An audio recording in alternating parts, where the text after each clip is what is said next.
మీ ఇద్దరితో కొంచెం మాట్లాడాలి. ఆఫ్టర్ ఆల్ ఆ ఫోటోల కోసం ఒక డిఐజీ లెవెల్ ఆఫీసర్ స్వయంగా ఎందుకు వచ్చాడో ఆలోచించారా?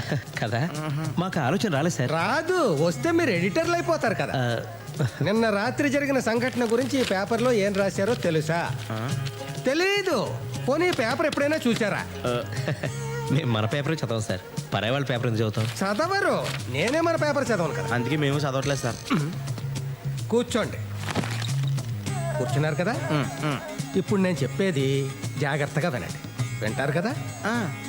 నిన్న రాత్రి ట్రైన్లో ఏసీ ఫస్ట్ క్లాసులో ఒక సూట్ కేసు పోయిందట. దాంట్లో ఎంతో విలువైన వజ్రాలు ఎన్నో ఉన్నాయట. ఆ సూట్ కేసు ఒక రాజకీయ నాయకుడిదట. ఎవరిదట? రాజకీయ నాయకుడిదట. అదన్నమాట సంగతి. అందుకన్నమాట డిఐజీ స్వయంగా వచ్చింది. ఫస్ట్ క్లాస్ ఏసీ కంపార్ట్మెంట్ లో వజ్రాలు సూట్ కేసా? అవునయ్యా. దాని సంగతి మీకు ముందే తెలుసా? తెలిసే ఉంటుంది. ఎవరైనా పట్టుకుపోతుంటే చూసారా? చూసే ఉంటారు. క్విక్, నాకు చెప్పండి. మన ముగ్గురం వెళ్ళి వాడిని పట్టుకుంటాం. మన ముగ్గురికి 3 వాట, వాడుకో వాట. 3వ కంటికి తెలియదు. పోలీసులకి సంగతి తెలియకుండా జాగ్రత్త పడతాం. పోలీసులు నోరేస్తారు. నాది పూచి. ఎవరిది పూచి? నాది. 3 వాటాలు కాదు సార్. ఆడెవడో అందరికి 3 నామాలు ఎట్టి వెళ్ళిపోయాడు. ఆ సూట్ కేసులు పట్టుకుపోవడం మేము చూసాం, కానీ అందులో వజ్రాలు ఉన్న సంగతి మాకు తెలియదు సార్. తెలిస్తే అది ఆడికి ఎలా వదులుతామండి. మర్డర్ చేసినా మేము తెచ్చేసుకునే వాళ్ళం కదా. ఊరుకో. సరే సార్, మేము వెళ్ళొస్తాం. ఆ పనిలో ఉంటాం.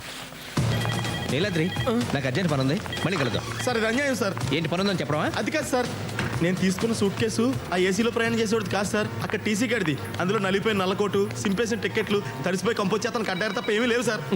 నువ్వు చాలా లక్కీ ఫీల్ అవ్వు. బనియన్స్ డ్రాయర్స్ కూడా లేని పేదవాళ్ళు మన దేశంలో చాలా మంది ఉన్నారు. మనిషి అనేవాడికి తృప్తి ఉండాలి నీలాద్రి. దేవుడు ఇది ఇస్తే తీసుకోవాలి. ఓకే సార్ సార్ సార్ మీరే నాకు దేవుడు సార్. ఈ లోకంలో నాకు మా పెదనాన్న తప్ప ఎవరూ లేరు సార్. ఆడు పోతే కానీ ఆడు ఆస్తి నాకు రాదు సార్. కానీ నేను పోతే కానీ ఆడు పోయేలా లేడు సార్. నేను చేయమంటారా? మీ పెదనాన్ని ఖూనీ చేయమంటావా? అయ్యి బాబోయ్, అంత మాట అంటున్నా సార్. సార్ మీరు పట్టుకెళ్ళిన సూట్ కేసులో వజ్రాలు కానీ ఉంటే సగం నాకు ఇప్పించండి సార్. కర్మ, ఆ వజ్రాలే నా దగ్గర ఉంటే నాతో ఇంతసేపు మాట్లాడే అవకాశమే నీకు ఉండేది కాదు. అంటే ఈడి దగ్గర కూడా వజ్రాలు లేవన్నమాట. అమ్మయ్యా, వీడికి వజ్రాలు దొరకలేదు.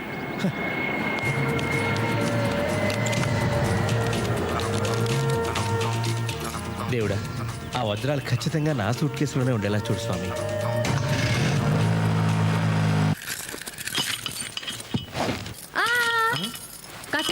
ఏంటమ్మా రైతు పగలు కొడతారా ఏంటి? అయితే నేనందుకు ఉండవయ్యా.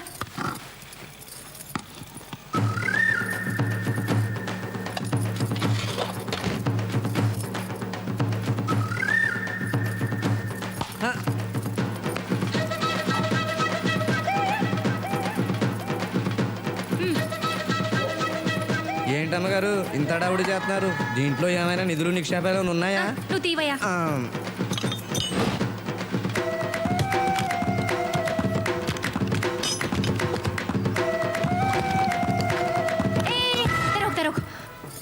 లాక్ తీమన్నారు, తీసేసావు. అంతవరకే. ఇదిగో 50 రూపాయలు. ఏంటమ్మా ఇంత ఖరీదైన సూట్ కేసు పాడవకుండా తీసినందుకు కనీసం 200 తీసుకోవాలి. 200? ఇంకా నయ్యం 2000 అన్నావు కాదు. ఇదిగో 100. ఆ 50 ఏంటి? ఇంకా మాట్లాడుకో. వెళ్ళిపో. వెళ్ళమన్నానా?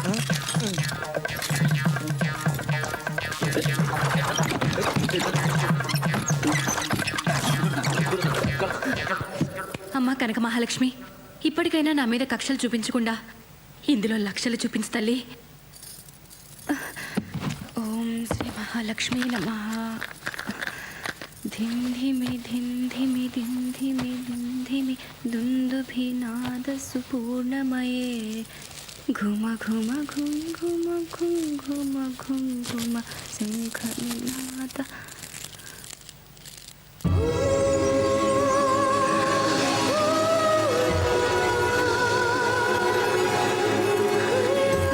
తల్లి కనక మహాలక్ష్మి, ఇన్నాళ్ళకి నన్ను కరుణించావా తల్లి? అయ్యో, బుజ్జి ముండలు ఎలా మెరిసిపోతున్నాయో.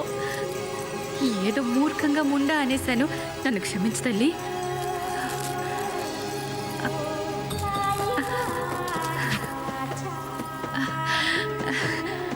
ఆయన వీటిని చూసి ఎంత మురిసిపోతారో.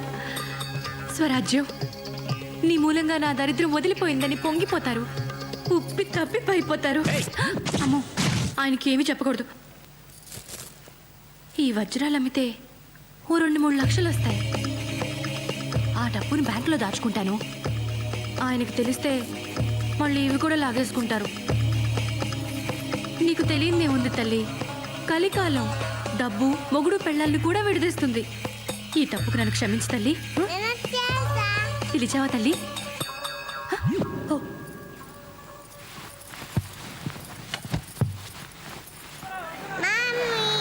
పాపా, బంగారం.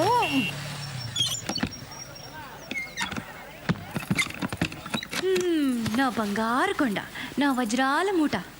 అమ్మా, వాట్ ఇస్ దిస్? ఇవేంటమ్మా? ఇవా, ఇవన్నీ మనవే, దేవుడిచ్చాడు. నాన్నకి చెప్పంతే. ట్వింకిల్ ట్వింకిల్ లిటిల్ స్టార్స్ కదమ్మా. అవునమ్మా, ట్వింకిల్ ట్వింకిల్ లిటిల్ స్టార్స్. ఇవి నావి. ఇవన్నీ మనవేనమ్మా. ఇటీ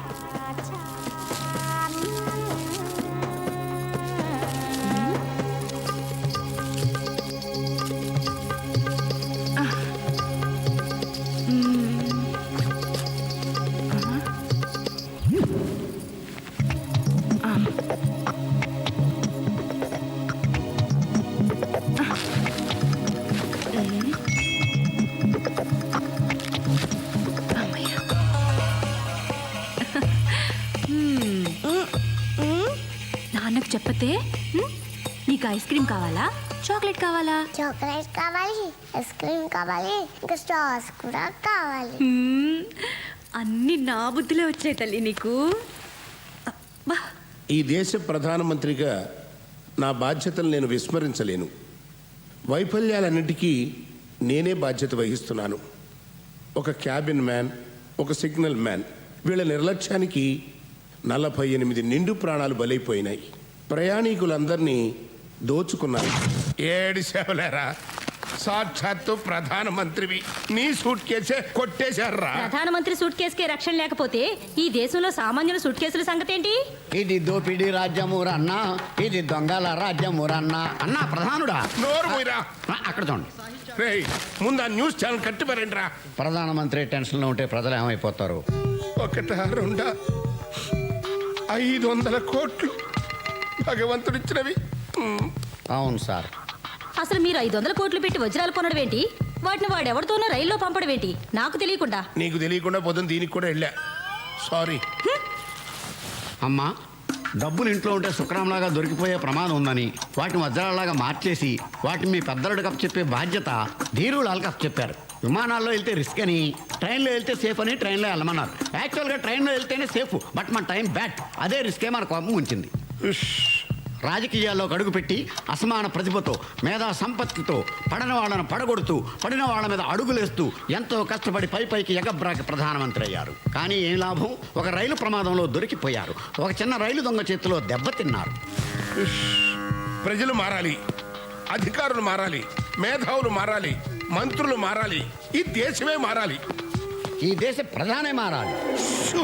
ఏడుకొండలవాడ వెంకటరమణ స్వామి, నా వజ్రాలు నాకు సురక్షితంగా దొరికితే నీకు 2 వజ్రాలు హుండీలో వేస్తా. శిరిడి సాయినాథ, నా సూట్ కేసు నాకు ఇప్పించు తండ్రి, నీకు క్షీరాభిషేకం చేయిస్తా. చెప్పు, నేను కోటీశ్వరాలను అవుతానా? 100 ఇస్తే. పోనీ లక్షాధికారి? 50 ఇస్తే. మీ వారిచ్చారు. ఈ మూర్తి ఏంటి ఈ టైంలో వచ్చాడు?